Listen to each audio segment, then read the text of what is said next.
Last video में हम लोग अपने डेवलपमेंट चैप्टर को खत्म कर चुके थे, जो कि इंडियन आपकी 10th क्लास की एनसीईआरटी का फर्स्ट चैप्टर था। आज हम लोग सेकंड चैप्टर डिस्कस करेंगे, जो कि है सेक्टर ऑफ इंडियन इकोनॉमी, भारतीय अर्थव्यवस्था के क्षेत्रक। भारतीय अर्थव्यवस्था के क्षेत्रक, आइए इसे डिस्कस करते हैं। इसमें आपको इस चैप्टर को इस तरह से पढ़ाया जाएगा कि आपको यहां से जाने के बाद, क्लास से जाने के बाद आपसे कोई भी क्वेश्चन छूटे ना। और यकीन मानिए, आप क्लास करने के बाद आप जब अपनी बुक के क्वेश्चन लगाने बैठेंगे तो आपको जरूरत नहीं पड़ेगी कि आपको क्वेश्चन आ रहे हैं या नहीं आ रहे हैं। प्रत्येक क्वेश्चन आपसे बनेगा इस चैप्टर से। ऐसा कोई क्वेश्चन नहीं होगा जो छूट जाए। हम इस टॉपिक की हर एक बारीकी पर चर्चा करेंगे। क्या इस टॉपिक में रहने वाला है, आइए देखते हैं। सेक्टर ऑफ इंडियन इकोनॉमी, भारतीय अर्थव्यवस्था के क्षेत्र। पहले देखते हैं सेक्टर होते क्या। सेक्टर क्षेत्र। कोई भी क्षेत्र कितने भागों में बढ़ सकते हैं? कोई भी क्षेत्र कितने भागों में बढ़ सकते हैं?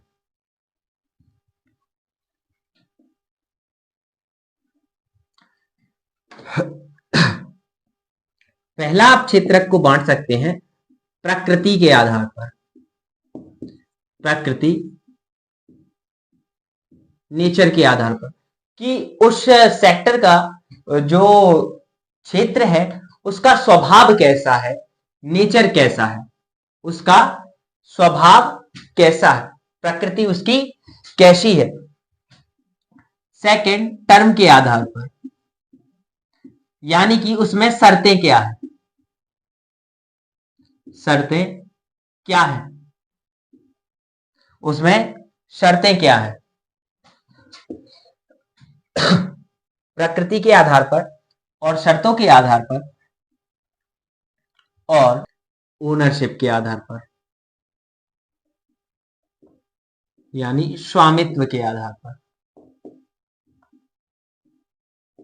ओनरशिप, स्वामित्व के आधार पर आप किसी भी सेक्टर को बांट सकते हो। आप किन्हीं भी सेक्टर्स को किन आधारों पर बांट सकते हो? या तो उसकी प्रकृति के आधार पर, या उसके स्वभाव के आधार पर भी कि वो कैसा स्वभाव रखता है, या उसके टर्म एंड कंडीशन, शर्तों के आधार पर, या उसके स्वामित्व के आधार पर, ओनरशिप के आधार पर। कैसे? प्रकृति के आधार पर वो प्राथमिक क्षेत्र में है या द्वितीयक में है,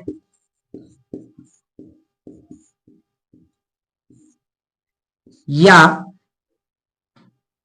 फिर सेवा क्षेत्र में है।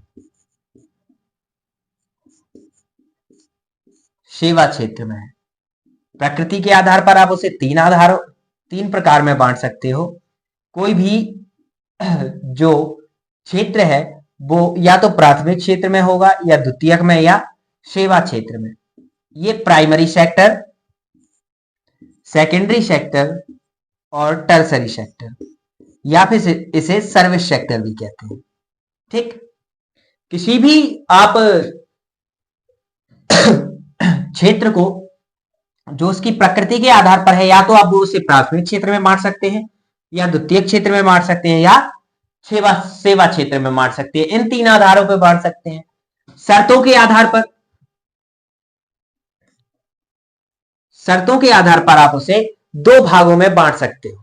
शर्तों के आधार पर आप उसे दो भागों में बांट सकते हो। या तो वो संगठित होगा या असंगठित होगा, या तो संगठित होगा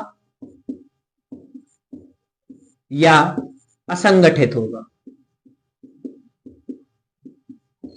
या असंगठित होगा।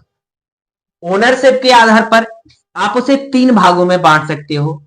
या तो वह सरकारी होगा,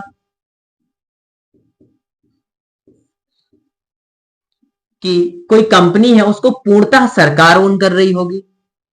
दूसरा, या तो वो प्राइवेट होगा, या तो वो प्राइवेट होगा। तीसरा, या वह कोऑपरेटिव होगा। कोऑपरेटिव यानी कि सहकारी, सहकारी, सहकारी यानी कि ज्वाइंट वेंचर गवर्नमेंट का और प्राइवेट कंपनीज का। जो सहकारिता है उसमें सरकार का ज्यादा रोल तो नहीं रहता, पर सरकार के बिना यह संभव भी नहीं है। आगे समझेंगे इसमें क्या है। पहले आते हैं हम प्रकृति के आधार पर। किसके आधार पर? प्रकृति के आधार पर। प्रकृति के आधार पर आप किसी को भी या तो प्राथमिक, द्वितीयक या सेवा क्षेत्र में बांट सकते हो। प्राथमिक क्षेत्र क्या है? प्राथमिक क्षेत्र जो भी वस्तुएं आपको सीधी प्रकृति से प्राप्त हो उन्हें सभी को प्राथमिक क्षेत्र में रखा जाता है। जो भी वस्तुएं आपको सीधी प्रकृति से प्राप्त हो रही हैं, सीधी प्रकृति से प्राप्त हो रही हैं, प्रकृति से प्राप्त हो रही है, जो भी वस्तुएं आपको सीधा प्रकृति से प्राप्त हो उन्हें आप प्राथमिक क्षेत्र में रखते हैं। जैसे कि कोयला, कच्चा लोहा, कोयला, कच्चा लोहा, पेट्रोलियम, खाद्यान्न, खाद्यान्न एवं अन्य। जो भी आपको प्रकृति से सीधा प्राप्त हो उसे प्राथमिक क्षेत्र में रखते हैं, यानी कि उसके लिए आपको किसी अन्य फैक्ट्री लगाने की जरूरत नहीं पड़ी। आपने सीधा प्रकृति से प्राप्त कर लिया, उसे आप रखोगे प्राथमिक क्षेत्र में। और द्वितीयक क्षेत्र में, द्वितीयक क्षेत्र में प्रकृति से प्राप्त वस्तुओं को, प्रकृति से प्राप्त वस्तुओं को विनिर्माण करके, विनिर्माण यानी कि उससे कुछ नया बना के या फिर उसी वस्तु को कुछ और चीजें मिला के कोई नई वस्तु बनाकर आगे भेज देना, वो द्वितीय क्षेत्र में आता है। जो भी विनिर्माण संबंधी क्रियाएं हैं, विनिर्माण संबंधी क्रियाएं, विनिर्माण संबंधी क्रियाएं, जो भी विनिर्माण संबंधी क्रियाएं हैं वो सभी आएंगी द्वितीय क्षेत्र में। यानी कि आप प्राथमिक क्षेत्र की वस्तु को लेकर द्वितीय क्षेत्र में कुछ भी करिए, कुछ भी बनाइए, वो सब द्वितीय क्षेत्र में आएगा। आप प्रकृति से प्राप्त किया आपने, मान लीजिए खाद्यान्न में गेहूं, और आपने आटा चक्की लगाई, आटा चक्की में आपने गेहूं को पीस दिया और आटे को आगे सेल कर दिया। अब गेहूं तो आपको प्राथमिक क्षेत्र से प्राप्त हुआ, लेकिन आटा प्राथमिक क्षेत्र की वस्तु नहीं रह गई, क्योंकि आपने उसे मशीन द्वारा दूसरे रूप में परिवर्तित करके बेच दिया या उसका मूल्य बढ़ाकर बेच दिया। वो आया द्वितीय क्षेत्र में, उसको विनिर्माण कर दिया। सेवा क्षेत्र में क्या आएगा? सेवा क्षेत्र, टर्सरी सेक्टर। सेवा क्षेत्र में जो भी सेवाएं हैं, जितने भी प्रकार की सेवाएं हैं, सेवाएं हैं, जितने भी प्रकार की सेवाएं हैं सभी आती हैं सेवा क्षेत्र के अंदर, यानी सर्विस सेक्टर या फिर टर्सरी सेक्टर के अंदर। आप इसे सर्विस सेक्टर और टर्सरी सेक्टर भी कह सकते हैं। सेवा क्षेत्र के अंदर जितनी भी प्रकार की सेवाएं, प्राथमिक क्षेत्र में प्रकृति से प्राप्त होने वाली सभी वस्तुएं, आप कोयला, कच्चा लोहा, पेट्रोलियम, खाद्यान्न एवं अन्य। द्वितीय क्षेत्र में विनिर्माण संबंधी सभी क्रियाएं, जो नया निर्माण हो रहा है वो द्वितीय क्षेत्र में आएगा। जो भी फैक्ट्री से निर्माण हो रहा है वो द्वितीय क्षेत्र में आएगा। सेवा क्षेत्र, सभी प्रकार की सेवाएं। अब एग्जाम्पल में देखिए कैसे कोई वस्तु का प्राइस बढ़ता है। मान लीजिए मैंने प्राथमिक क्षेत्र से प्राप्त किया लोहा, प्राथमिक क्षेत्र से कच्चा लोहा प्राप्त किया, कच्चा लोहा प्राप्त किया मैंने प्राथमिक क्षेत्र से। प्राथमिक क्षेत्र से मैंने कच्चा लोहा प्राप्त किया और उसे ले जाकर मैं फैक्ट्री में लेकर गया और उस कच्चे लोहे को किसमें, गाड़ी में बदल दिया, या फिर मैंने एक गाड़ी बना दी बढ़िया। अभी जो ट्रेंड में चल रही है कोई स्कॉर्पियो करके है, मान लो मैंने स्कॉर्पियो महिंद्रा की गाड़ी बना दी, महिंद्रा की कंपनी में ये लोहा गया, महिंद्रा कंपनी ने लोहे से कार बना दी, ठीक। अब ये कार गई एजेंसी में, एजेंसी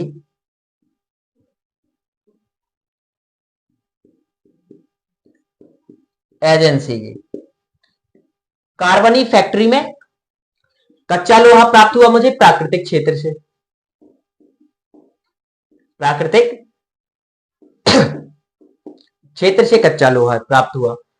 अब ये कच्चा लोहा प्राप्त हुआ, कच्चा लोहा गया फैक्ट्री में, फैक्ट्री से कार बनी और कार गई एजेंसी में, और एजेंसी से ये सेल हो गई, मतलब बेच दी गई, ये बेच दी गई।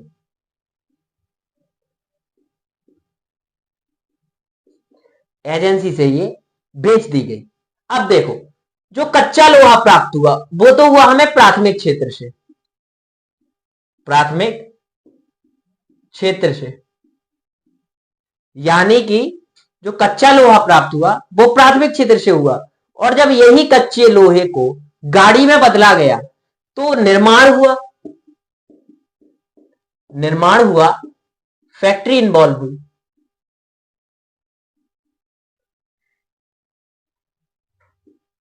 फैक्ट्री इन्वॉल्व हुई, निर्माण हुआ, निर्माण संबंधी कार्य आएंगे द्वितीय क्षेत्र में, ठीक। और जब यही कार एजेंसी में पहुंची तो ना तो जो एजेंसी में बैठे कर्मचारी हैं उनने ये कार बनाई है, ना ही इस कार का कच्चा लोहा इनके पास था, इनके पास कार बनकर आई, इन्होंने कार को बेचने का काम किया, कार को सेल करने का काम किया। तो ये जो एजेंसी के कर्मचारी आए ये आ गए किसमें, तृतीयक यानी कि सेवा क्षेत्र में। जो भी आपको सर्विसेज प्रोवाइड करी जाए, जो भी आपको सेवा दे वो सेवा क्षेत्र में, ठीक। जरा इसको और अच्छे से समझेंगे।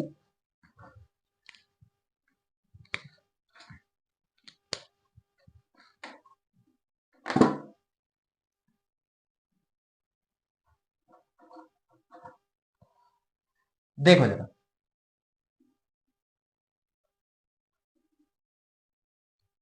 मान लीजिए आपको प्राथमिक क्षेत्र से, प्राथमिक क्षेत्र से आपको मिला गेहूं, गेहूं को उगाने वाला था किसान,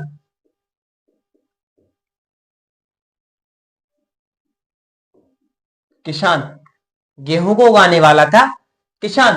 तो जो ये वस्तु गेहूं निकल कर आई है तो हो गई प्राथमिक क्षेत्र की वस्तु, और जो किसान है वो कार्मिक हो गया प्राथमिक क्षेत्र का, जो ये किसान है वो कार्मिक हो गया प्राथमिक क्षेत्र का, यानी कि किसान कार्य कर रहा है प्राथमिक क्षेत्र में, क्योंकि वह उत्पादन का कार्य कर रहा है, और उत्पादन किसी फैक्ट्री से नहीं कर रहा है, उत्पादन किसी फैक्ट्री से नहीं कर रहा है, वो प्रकृति से उत्पादन कर रहा है, ठीक।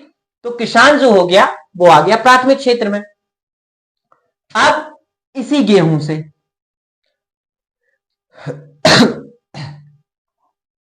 यही गेहूं था, एक फैक्ट्री आई, उस फैक्ट्री में इस गेहूं से बिस्किट बना,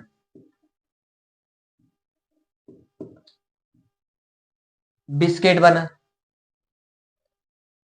अब जो इस फैक्ट्री में बिस्किट बना और जो इसमें कार्मिक काम किया वो द्वितीयक क्षेत्र में, ये जो फैक्ट्री में कार्य हुआ ये किस में आ जाएगा, द्वितीयक क्षेत्र में, द्वितीयक क्षेत्र में, सेकेंडरी सेक्टर में, सेकेंडरी सेक्टर में। अब फैक्ट्री से इस बिस्किट को लेकर गया कोई दुकानदार या होलसेलर लेके गया होगा। अब जो इन बिस्किट्स को बेचने का काम करेगा, सेल्स का काम करेगा, बेचने का काम करेगा, वो आएगा सेवा क्षेत्र में। वो आ जाएगा सेवा क्षेत्र में, सेवा के क्षेत्र में। आपने देखा होगा एक बिस्किट्स की एड आती थी, ओरियो करके कोई था, अभी भी आती है, पहले पार्ले जी की आती थी जी फॉर जीनियस, वो एक छोटी सी लड़की छपी रहती थी जिस पर। अब तो सब छोटा होता जा रहा है, पार्ले जी का पैकेट इतना छोटा हो जाता जा रहा है, कुछ समय बाद लगेगा खाली पैकेट आएगा इतना सा, उसमें होंगे 2 बिस्किट पार्ले जी, उस पर मीनिंग भी नहीं बनेगी। बेचने का काम जो भी आता है वो सेवा क्षेत्र के अंतर्गत आता है। सेवा क्षेत्र में बेचने का काम आया, तो जो बिस्किट बेचा गया वो सेवा क्षेत्र में आ गया। आगे देखते हैं किसी और टॉपिक पर कैसे क्षेत्रक कार्य करते हैं।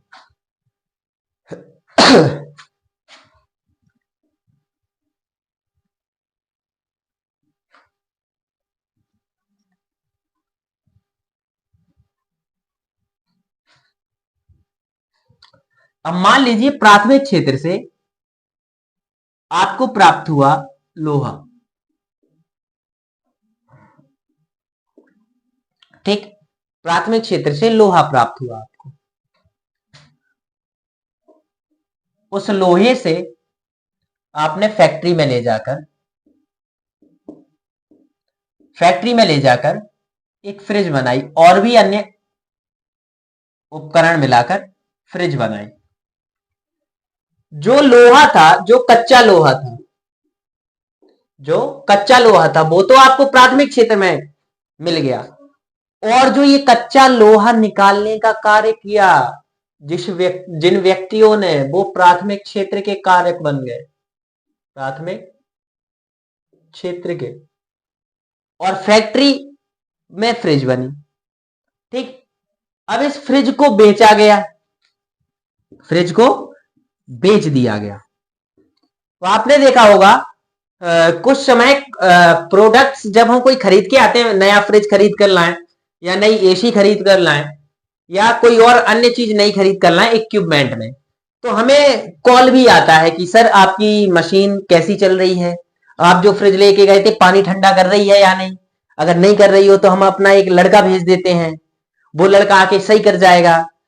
जो ये फीडबैक के लिए कॉल आते हैं ना, ये जो कॉल आते हैं आपसे फीडबैक के लिए, ये जो कॉलिंग है ये भी सेवा क्षेत्र के अंतर्गत आते हैं, वो भी आपकी सेवा ही कर रहे हैं, वो आपके सेवा क्षेत्र के अंतर्गत आते हैं। जितने भी कस्टमर केयर है, कौन, कस्टमर केयर है, वो सभी किसके अंतर्गत आते हैं, सेवा क्षेत्र के अंतर्गत आते हैं, ठीक। आगे समझेंगे। इन तीनों क्षेत्रों में आपको डाउट क्लियर हो गया होगा, इन तीनों क्षेत्रों में आपको कोई डाउट बचा नहीं होगा।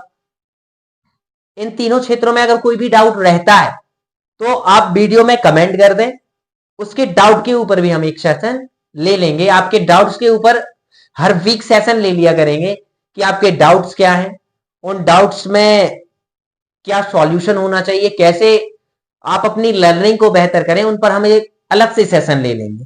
ओके, आगे चलते हैं।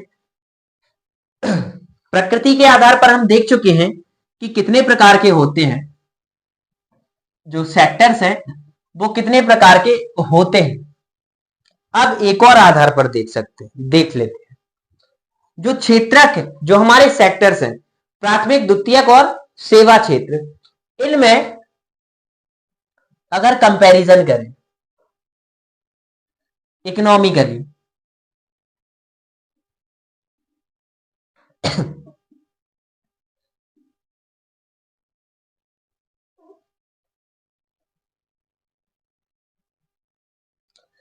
तो जो हमारा सर्विस सेक्टर है उसमें हमारी 52 से 53% पॉपुलेशन वर्क करती है।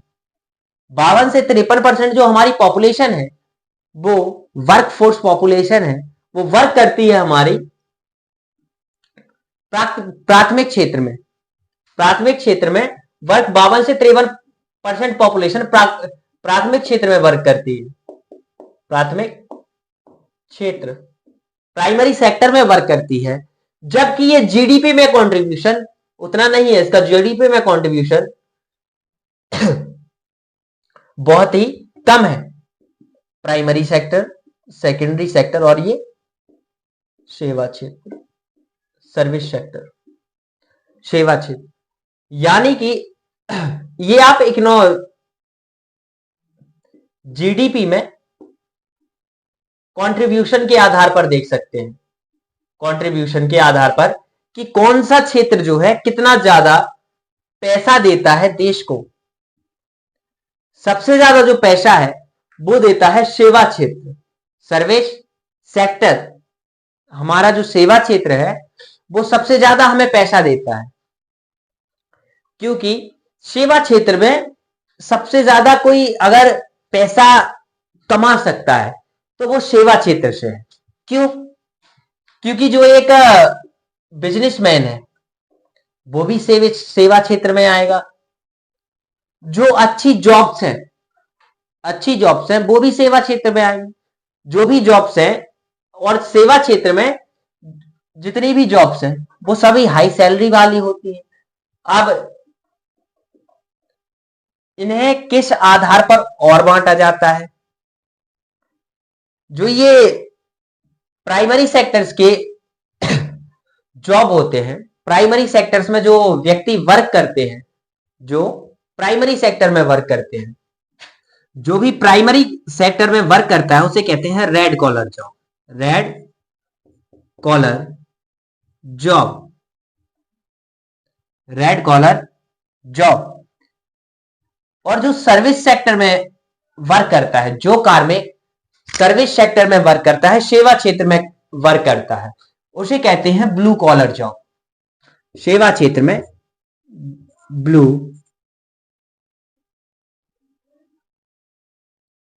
Collar job.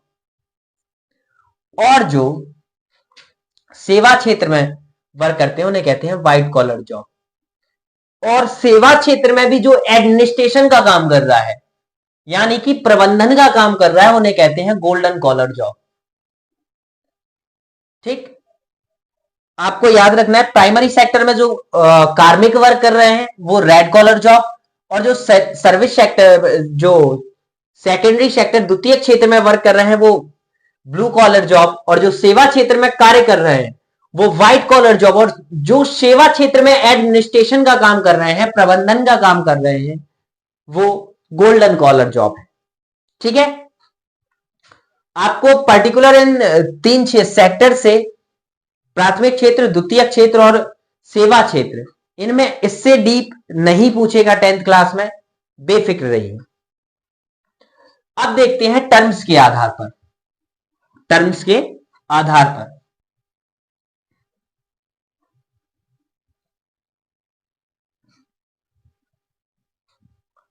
टर्म्स के आधार पर, टर्म्स के आधार पर या तो कोई संगठित हो सकता है या असंगठित हो सकता है। संगठित में क्या है? संगठित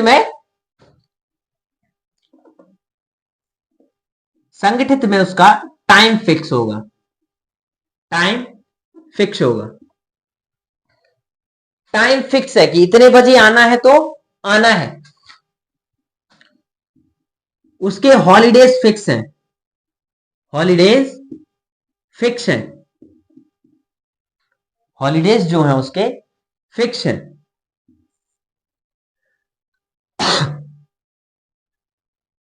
और उसका जो वेतन है, सैलरी है, वो भी फिक्स है।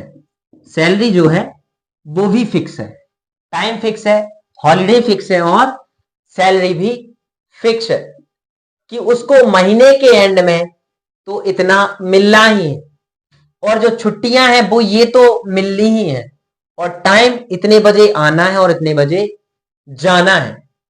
ये संगठित क्षेत्र है, यानी कि एक संगठित क्षेत्र के कार्य होते हैं। और वहीं असंगठित क्षेत्र, असंगठित क्षेत्र में टाइम फिक्स नहीं है, टाइम फिक्स नहीं है, टाइम कोई इसमें फिक्स नहीं है। किसी का मन हो रहा है कभी आ रहे हैं, किसी का मन हुआ कभी आ रहे हैं, और कभी इस क्षेत्र में काम मिल रहा है और कभी नहीं मिल रहा है, कभी काम इस क्षेत्र में बहुत ज्यादा है और कभी है ही नहीं। ये असंगठित क्षेत्र है। टाइम कभी फिक्स ही नहीं है, जितने बजे जरूरत उतने बजे जाओ। ज्यादातर आते हैं इसमें प्राथमिक क्षेत्र के कार्मिक, प्राथमिक क्षेत्र के, जैसे किसान हुए। किसान का खेत पे जाने का कोई टाइम है ही नहीं, जितने बजे उठे चल दो। या फिर किसानों को रात भर रहना पड़ता है, किन्हीं किसानों को 24 घंटे खेतों के पास रहना पड़ता है। तो इसमें टाइम फिक्स नहीं है। असंगठित क्षेत्र में काम टाइम फिक्स नहीं है, और टाइम के बाद सैलरी भी फिक्स नहीं है, सैलरी भी फिक्स नहीं है। किसी किसान ने खेत खेत में बीज डाला, अगर पिछले साल उसकी फसल 1 लाख की निकली थी, उसने 1 लाख की फसल निकाली थी, तो जरूरी नहीं है वो इस साल भी 1 लाख की ही निकालेगा। हो सकता है उसकी फसल इस साल बहुत ही कम की निकले। पिछले साल 1 लाख की निकाला था, इस साल मुश्किल से 20,000 की ही निकाल पाए, 20,000 की ही निकाल पाए। हो सकता है पिछले साल 1 लाख की निकाला था, इस साल ज्यादा की निकाल ले। तो इसमें सैलरी या फिर जो पैसा मिलने वाला है वो भी फिक्स नहीं है, और हॉलीडे भी फिक्स नहीं है, हॉलीडे भी फिक्स नहीं है, छुट्टियां भी फिक्स नहीं है। अब किसान को छोड़कर मान लीजिए हमने एग्जाम्पल ले लिया किसी अन्य कार्मिक का, मान लीजिए काली कपड़ा उद्योग में वर्क करने वाले कर्मचारी का।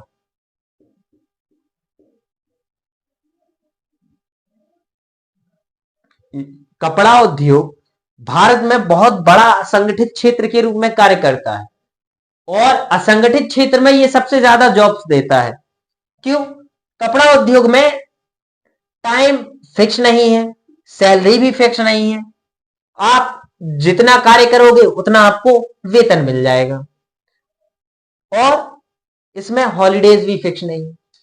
पता चला जो कपड़ा उद्योग था, जो कपड़े का कार्य होना था, कपास की खेती अच्छे से नहीं हुई तो कपड़े का, हमारे यहां पर कपड़ा उद्योग प्रभावित हो गया।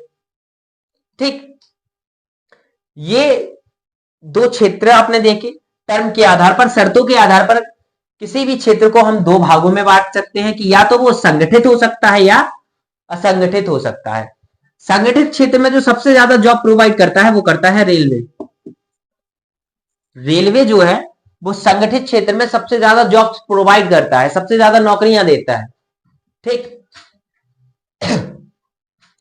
अब देखते हैं स्वामित्व के आधार पर, ओनरशिप के आधार पर, कि ओनरशिप के आधार पर हम किसी भी सेक्टर्स को कितने भागों में बांट सकते हैं। ओनरशिप के आधार पर हम किसी भी क्षेत्र को कितने भागों में बांट सकते हैं।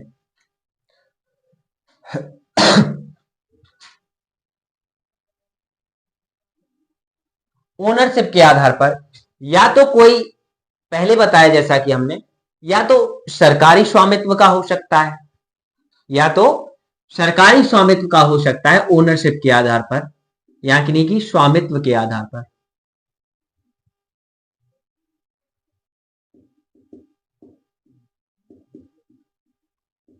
स्वामित्व के आधार पर या तो सरकारी हो सकता है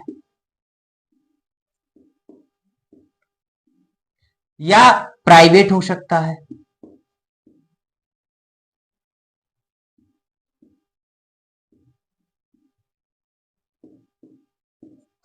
या सहकारी हो सकता है, या सहकारी हो सकता है। या तो वो सरकारी होगा या प्राइवेट होगा या सहकारी होगा। और एक और होगा ज्वाइंट वेंचर।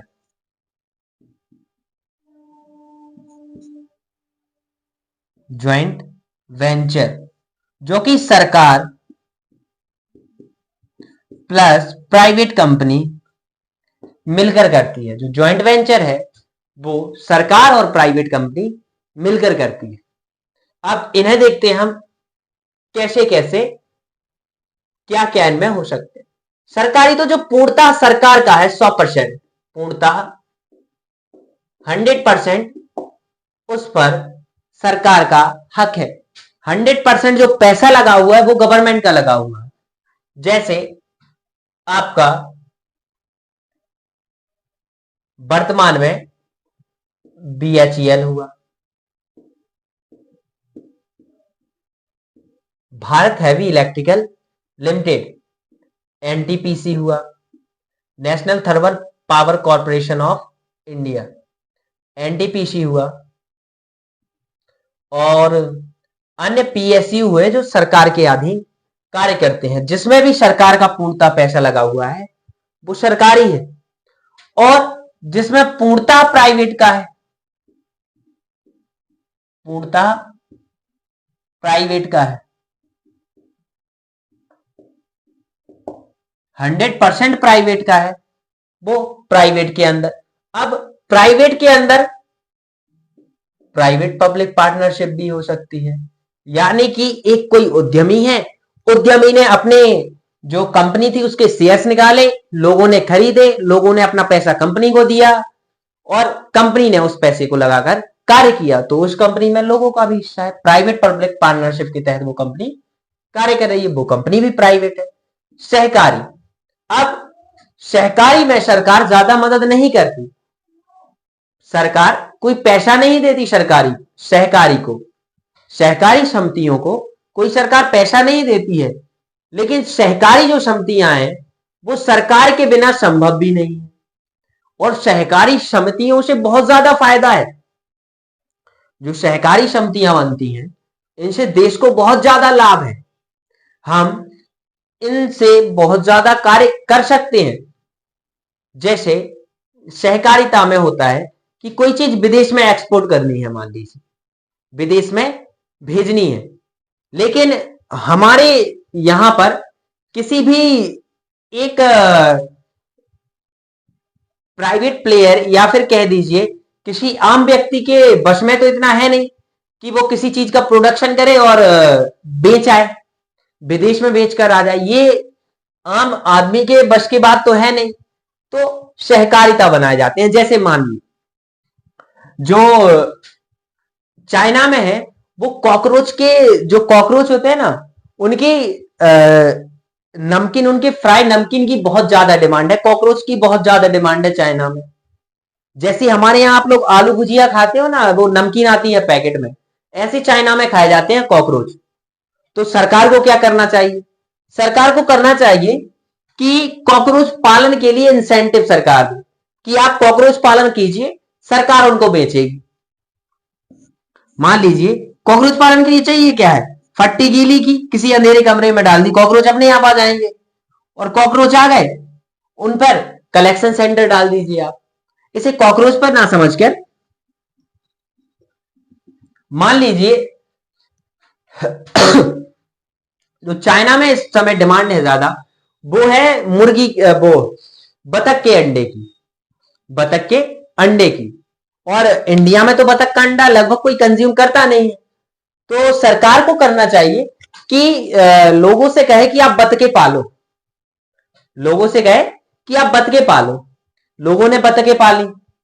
अब जो बतख का अंडा होगा, बतख का जो अंडा होगा, उसे सरकार हर जिले पर एक कलेक्शन सेंटर बनाए, जिले पर कलेक्शन सेंटर बनाए, वहां पर अंडों को कलेक्ट कर ले, जो कि उस जिले में प्रोडक्शन हुआ है बतख के अंडों का, उन्हें एक जिले में इकट्ठा कर ले और वहां से ले जाकर उन्हें एक्सपोर्ट करे, पूरे देश से अंडे इकट्ठे करे और उन्हें दूसरे देश में एक्सपोर्ट कर दे, चाइना में एक्सपोर्ट कर दे। अब ये करना किसी एक व्यक्ति के हाथ में तो है नहीं, इसीलिए किसी भी सहकारी समिति को जरूरत पड़ती, किसी भी सहकारिता को जरूरत पड़ती है सरकार की, सहकारिता को आवश्यकता पड़ती है किसकी, आवश्यकता पड़ती है सरकार की। क्योंकि किसी भी एक आम नागरिक की इतनी ज्यादा वैल्यूएशन उसकी कंपनी की नहीं। जो आम नागरिक है उसने अंडे का प्रोडक्शन किया, अब वो थोड़ी ना चाइना जाएगा भेजने के लिए कि चलो मैं अंडा चाइना बेचने जाता हूं, और इंडिया में बतख के अंडे का कंजप्शन है नहीं। तो सहकारी समिति बनानी चाहिए गवर्नमेंट को, सहकारी समिति बनाए, यहां पर अंडे का प्रोडक्शन हो और उसका कलेक्शन जिला सेंटर पर कर दे, जिला लेवल पर कलेक्शन सेंटर बनाए, उनका सबको कलेक्ट करके चाइना में एक्सपोर्ट कर दे, हमारे पास प्रॉफिट आएगा नो डाउट, और लोगों को नया रोजगार मिलेगा। ठीक, इस आधार पर काम करते हैं जो सहकारिता है वो।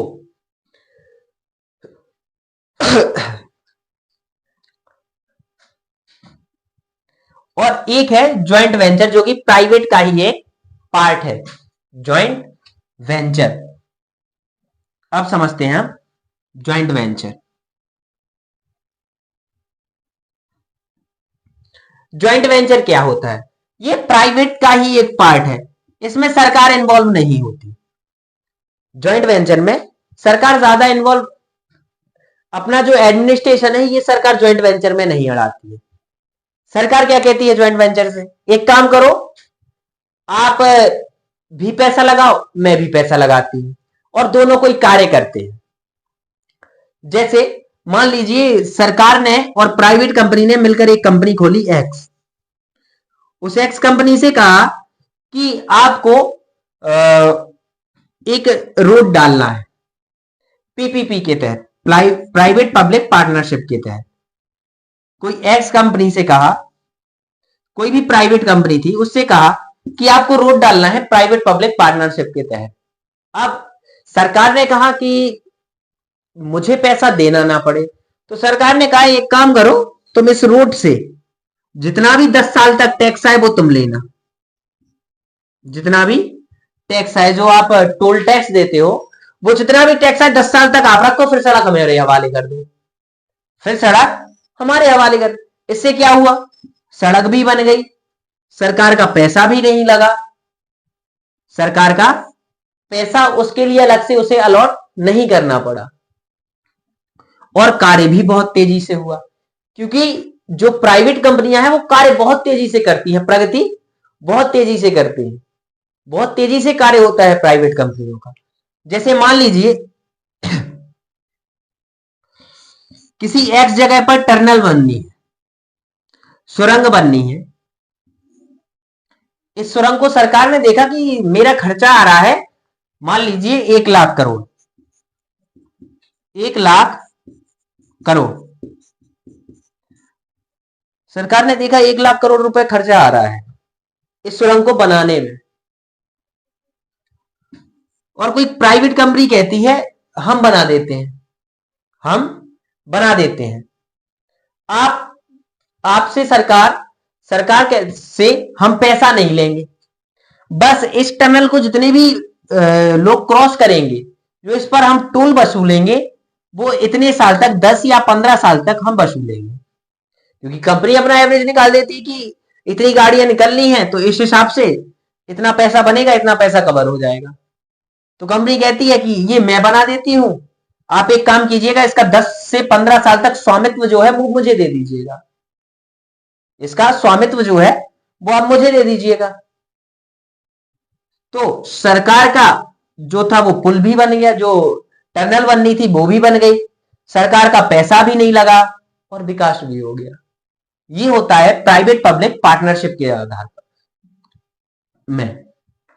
अब इस प्राइवेट पब्लिक पार्टनरशिप में जो भी कार्य हुए, जो भी कार्य होते हैं वो अपने इकोनॉमिकल फ्रेंडली तो बहुत होते हैं, लेकिन ये बिना एमओयू के साइन नहीं होते, एमओयू साइन हुए नहीं होते। एमओयू होता है मेमोरेंडम ऑफ अंडरस्टैंडिंग, यानी कि दोनों के बीच कुछ शर्तें हैं, वो शर्तें टर्म एंड कंडीशंस जो एमओयू में लिखी जाएंगी कि ये बातें के लिए सरकार बाध्य है और इन बातों के लिए कंपनी बाध्य है, जो कि एमओयू में लिखा जाएगा। कितने टाइम के लिए लेगी कंपनी, कितने देर बाद सरकार को सौंप देगी पूर्णतः।